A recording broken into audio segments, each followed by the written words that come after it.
Hello, everyone, and welcome back to another episode of the Can We Talk About It podcast. Today, we are talking about the fact that Candace Owens has confirmed that she is indeed investigating Erika Kirk. Let's take a listen. Everything Charlie Kirk on X.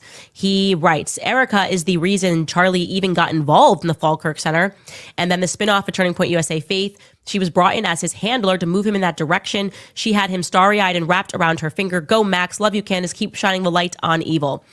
Look, I am obviously part of the reason I know everyone's like, oh, why weren't you here? I met my husband and it was like happily ever after and skipped into the sunset. And what she's explaining right now is like why she wasn't around Charlie and Erika initially, at the beginning of their marriage, at the beginning of the Falkirk debacle. She was not in that era. She was married. She was getting married. She was living her life with her husband. So that's why she wasn't around for that. And even so, I don't think Candace Owens would have been in the mindset to even look at Erika as such. I think this really took everyone by surprise if she is indeed a handler. And I can say, I can pinpoint that, yes, obviously we know that Erika Kirk was a Falkirk fellow. I have not yet heard that she explicitly said you need to establish the Falkirk Center. And I would have to go back and ask people that. I am starting to work through some of the questions that people have about her background. And I've wanted to be very careful because I don't want to make any mistakes.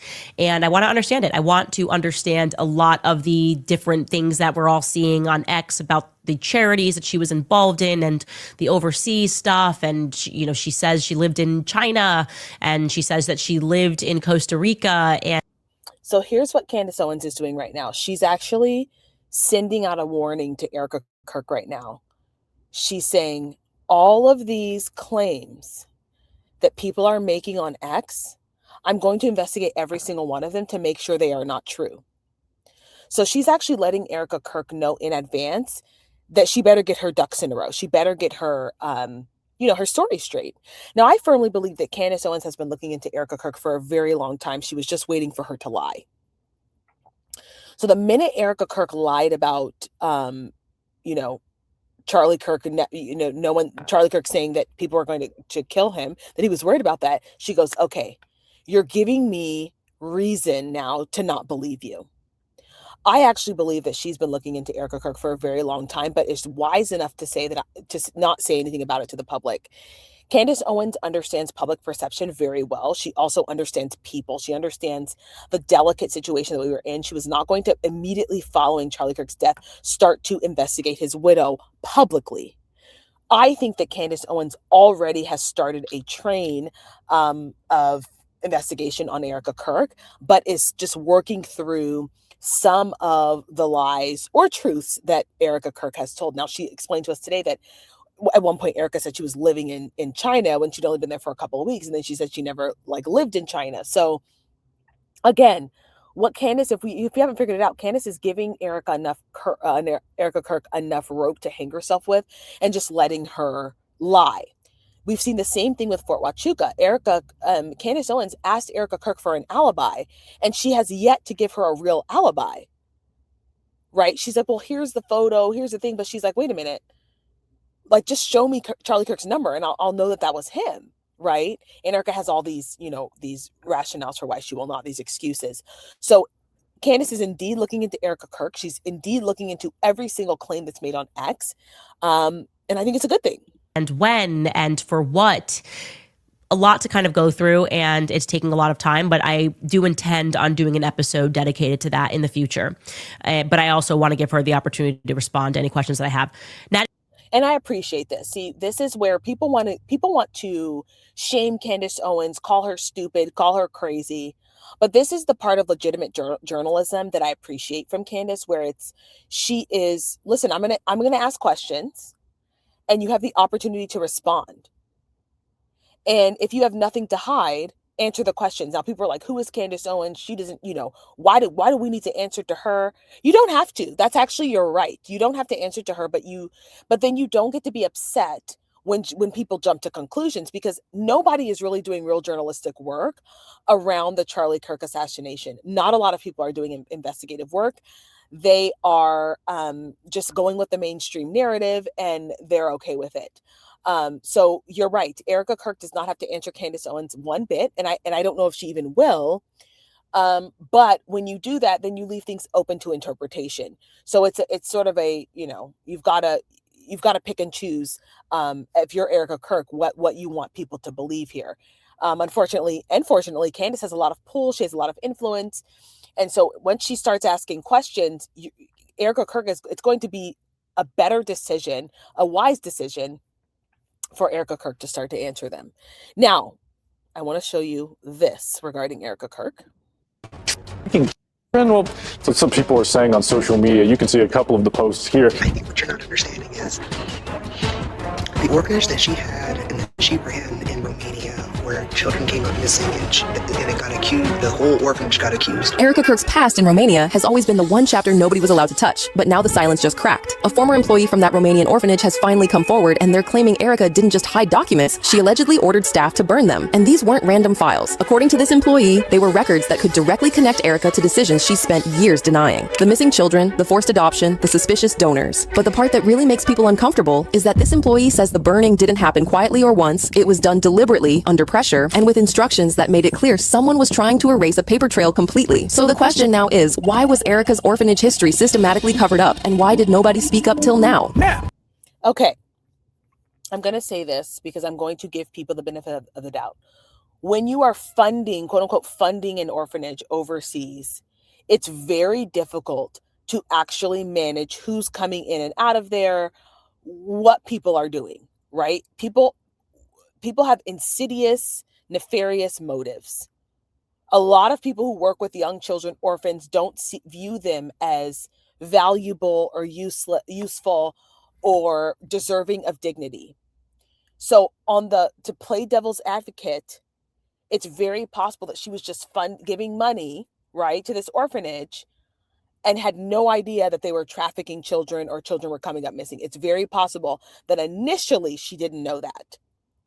Now, the moment that she found out, that's the question. It's like, what did you do when you found out? Because I'm going to give her the benefit of the doubt here. Let's just say she didn't know. What did you do when you found out that children were coming up missing and they were potentially being trafficked? There have been some suspicions and allegations that this organization may or may not have been linked to some that took place with some U.S. military personnel in nearby NATO. So, as you guys probably know, every time questions came up about Erika's orphanage, Romanian Angels, the story shut down fast. No records, no former staff, no paper trail. And that always rubbed people off the wrong way because with Erika, there always seems to be some part of the truth missing. So, when this former employee started speaking up, people paid attention. Not because he was really saying anything people hadn't already speculated, but because they said it with the conviction of someone who saw it all go down. The first thing the employee mentioned was the photos from that era, and that stopped people cold in their tracks because those photos have popped up multiple times since people started talking about Erika more. But when people type in Erika's name and the orphanage, none of the photos that pop up are of the children or anything related to the orphanage. And while this could be the algorithm just doing its thing, the fact that the first 20 images have nothing to do with the orphanage, even though we know those images are publicly available, sends a clear message. Someone doesn't want people looking into it, and someone has spent a great deal of effort to scrub most of it off the internet. Even when you do dig long enough to unearth the pictures, they tell a completely different story from what Erika always tried to present. Erika has always acted like the Romanian Angels project was this selfless thing she did just because she loved kids so much. But looking at those photos, it seemed more like optics than care. Insiders said the place ran like a photo backdrop, with Erika swooping in for pictures while leaving the actual work to everyone else. And that's what I'm saying. Like, I think it's not like she was intimately involved in the details of this. I think she was doing the right thing, especially if this was like, I have to look at the timeline, but especially if this was like right before her Miss USA or Miss Arizona pageant. She needed a project. She wanted something that was, typically we appreciate things that are overseas. So it's very possible that she was just funneling money and then taking photos, but didn't really care about the quality of the organization. And that's on her, to be honest. It is. And when all of this information came out, people started taking a closer look at all the contradictions in Erika's story about the orphanage and the sinister connections surrounding it. Now here's where this stops being about one former employee and starts looking like a pattern that's been forming for years. As y'all know, Erika didn't just stumble into powerful circles later in life. Long before Charlie, she already had access most people never get. Her father, parents Kent Francevey, and mother, Lori Lane Francevey, both worked in or owned companies that were closely linked to major U.S. government organizations. That kind of background doesn't just provide connections, it teaches you how systems work, how oversight gets avoided, and how problems quietly quietly disappear. So when Erika later positioned herself in spaces tied to power and image, it didn't come out of nowhere. Competing as Miss Arizona in the Trump-run Miss USA pageant also placed her directly inside an ecosystem built on elite access, donor money, and closed-door relationships. Now here's why that matters to this story. That pageant wasn't just owned by Trump. It was staffed, sponsored, and socially reinforced by his inner circle. And with what's now publicly known about how figures like Epstein operated within those same elite networks, people have started wondering what Erika's role in the fold was. Just a reminder that it's been nearly 7 years since Jeffrey Epstein was arrested for minors, and to this day, not a single one of his clients, the people he was to, have been arrested or charged with anything at all. As y'all know, Epstein didn't move alone. It's been widely reported that he relied on modeling agencies, casting pipelines, and international recruitment to pick young girls under the guise of opportunity. And let's be clear, you guys, did you watch my last video with Sasha Riley? Sasha Riley told you that Donald Trump was with Epstein at these parties and that young girls were at these parties. So it's very possible. So here's what, again, let me just play devil's advocate really quickly before I go like scorched earth on Erika Kirk. It's very possible that it was simply association, right? It's very possible that her parents said, listen, we have a lot of money. We know a lot of people. Let's just put her up in places where, let's move her up the pipeline very quickly. Let's level her up in society very quickly. It's very possible that was just simply it. Her parents said, hey, Trump, we're going to put our daughter in this pageant. You better let her win, right? It's very possible. There could be nothing sinister about it. It could just be that we want her to have this face and this image. Trump knew people in media. We want her to be on this TV show. We just want her to be public, right? That's very possible. The more disgusting side of this is that Erika Kirk was involved in some of the trafficking. That only time will tell. But I just wanted you guys to know this. Thanks for watching this video. Don't forget to like or comment, and I will see you guys in the next one.